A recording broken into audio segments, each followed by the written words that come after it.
everything's fine on 93.9 Dublin South FM. So, India's foreign policy is at crossroads. The Shanghai Cooperation Organization, the latest in the drama. The Trump tariff war of 50%. Previous to that, the Chinese aggression in Doklam and Galwan Valley. Gaza-related abstention of India at United Nations. All this put together, India's new experimentation with a new mix of realism and autonomy in foreign policy is what we are seeing here. This experiment has yielded some results in short term. Again, it is subjective to interpretation, like it has brought a convergence deeper with the US. It is able to leverage with the Russian by the import of cheaper oil, although it is not able to pass on the benefit to the common public, and assessment of where China stands with the Indian border. So India is looking at the foreign policy like a business shop. What it has done is, it has eroded what India possessed, the moral capital that once multiplied India's global influence. So the path ahead requires an integrated maturity, like it has to be realistic in its security with China and partnering Pakistan. It has to be pragmatic with its economics when it comes to Russian oil. But then it has to be principled in diplomacy. All this is very difficult with the transactional path that India has taken. And therefore, we see the optics of the Indian Prime Minister sharing the same platform with the Pakistani Prime Minister. We are seeing the handshake of the Indian Prime Minister with Xi Jinping.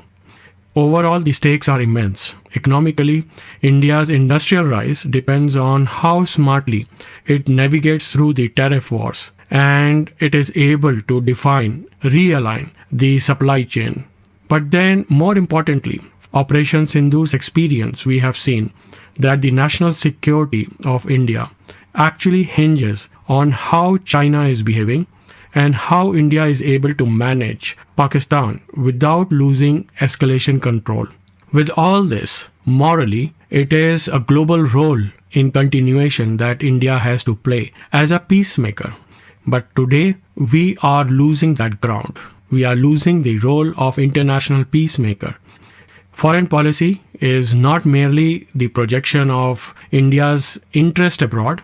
It actually mirrors how India's domestic confidence, its historical inheritance, and the aspiration of the future interplay with each other. India's stance on Gaza, by abstaining the vote on Gaza at the UN, does not reflect the domestic configuration of the Indian democracy. Historically, India has been supporting the cause of Palestine. In that case, India's foreign policy stands against the domestic and the democratic mandate of people of India. As far as the aspirations of the future is concerned, depending on the import of technology from the United States is not a policy that can be furthered, that cannot be taken into future. Time and again, there has been friction between India and America, whether it was immediately after Namaskar Trump visit, and that was regarding the hydrochloroquine during COVID, or it is currently with the 50% tariff due to import of Russian oil.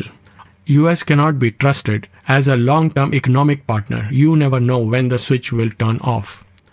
A brief look at the history. India, through its non-aligned movement since 1961, where India had been the founding member of this movement.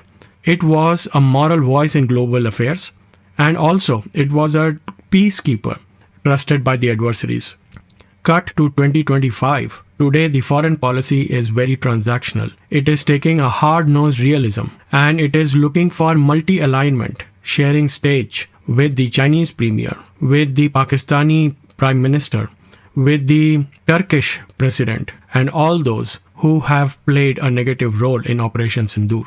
But then, these are consequences of the transactional foreign policy. Last week, we saw a photographed narrative of the Indian Prime Minister Mr. Modi, the Russian President Putin, and the Chinese Premier Xi Jinping at the Shanghai Summit. And it was a photo opportunity to cultivate a deepening, a counterbalance to Washington's partnership, and also a retaliation to Washington that India is looking for different partnerships across regions. But one photo op is not enough to define the foreign policy. One photo op with a nation that has always been hostile with the Indian northern borders cannot define the foreign policy. The photo op of Mr. Modi with the Chinese Premier Xi Jinping cannot define the hostility and the partnership of Pakistan and China.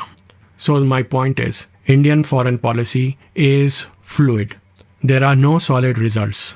There were no backers to India's Operation Sindoor. That is the reality. So what is the long-term vision of India's current foreign policy? That should be the question we should ask, because it has to reflect the democracy of India. It has to reflect the future aspirations of India, the economic aspirations of India. India cannot depend on the Chinese import to raise a pillar of India's economic might. If you look at the bigger picture, India's foreign policy is currently based on issues like India partners with United States in the Quad and imports defense technologies, manufactures and designs US defense technologies. It also, on the other side, maintains a seat in the Shanghai Cooperation Organization and the BRICS Nation Organization, preserving a friendship with Russia and have access to the global south. While this is an opportunity to create trade bonds, it is not able to curb the pacing threat of China. China has been contesting India's border. It has been arming Pakistan. It is building naval infrastructure in the Indian Ocean, and it seeks to dominate technological and financial standards. So India is trying to use the US power, capital, and technology to counterbalance China. So the shift in the foreign policy from the olden days is from non-alignment to multi-alignment, to opportunism, and to project India with the strategic autonomy and redefine India's freedom to choose partners which are based on issues, to choose partners based on what the objectives are and at what time. But the history goes that foreign policy cannot be defined by opportunism. There has to be some fundamental and commonality between the nations, between the leaders, and the common future that the two countries have to look together. In today's world, the power is fragmented across the globe. It is a multipolar world. Alliances are fluid. Turkey, for example, belongs to NATO, but then is an equal friend to Russia. The global convergence, the global governance of the West and the dominance is getting challenged. We have seen ample data in the Russian-Ukraine war. Therefore, India is finding an opportunity to do a balancing act, to balance the power in redefining the shape of the global order. If you look at the presence of 23 heads of state in Beijing's Military Day parade, which is going to happen this week, there are few presidents of the countries, there are few heads of state which have been invited to China and have direct consequences to India. Like President of Iran. Iran had been India's trading partner and principal partner in supporting Palestine causes as well as on the global geopolitics. But then India has deserted Iran in the latest geopolitical configuration. Then China is hosting Prime Minister of Pakistan in the same Military Day parade. Prime Minister of Nepal, our northern borders, President of Maldives, and the acting President of Myanmar. If you see the picture, the geography of these heads of state without India being invited to the Military Day parade at Beijing, India stands isolated. And not only that, India stands encircled by the countries where China is creating an influence. Did the Prime Minister of India's optics with a warm handshake with Putin and Xi Jinping have any leverage? I don't think so. This optics may be a real irritant, a minor irritant to Donald Trump's 50% tariff on Indian goods. But then, if the Indian foreign policy is staging this photo op to signal that India has other options, then I think there is a mistake there. India's growth engine is based on technology, capital, and market access, and that remains tied to US and Europe. But then it has to be fueled by the Russian oil. What if the American investment in semiconductor stops? What happens if the defense manufacturing of US in India slows down? And what happens if American investment in India's energy sector slows down or is retracted? India is playing with fire. If you look at the tariff turbulence, the US tariff on China is less than India, even though China is importing Russian oil.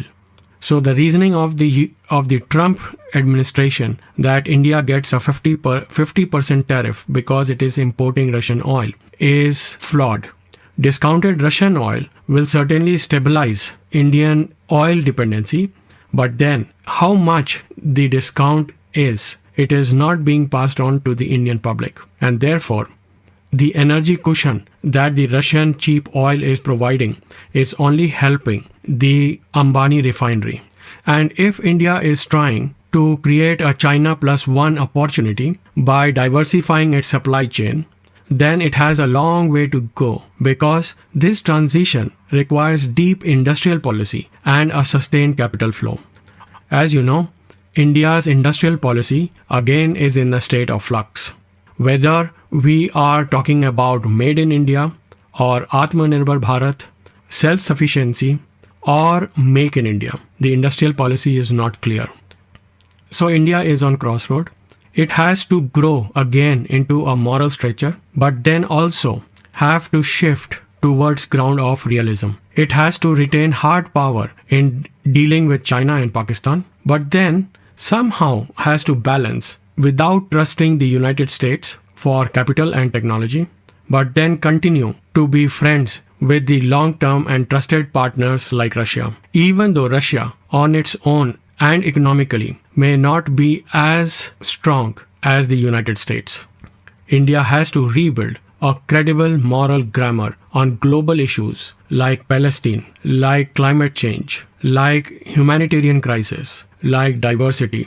And these are not transactional. They are fundamental. They are a long-term moral ground that India has to take.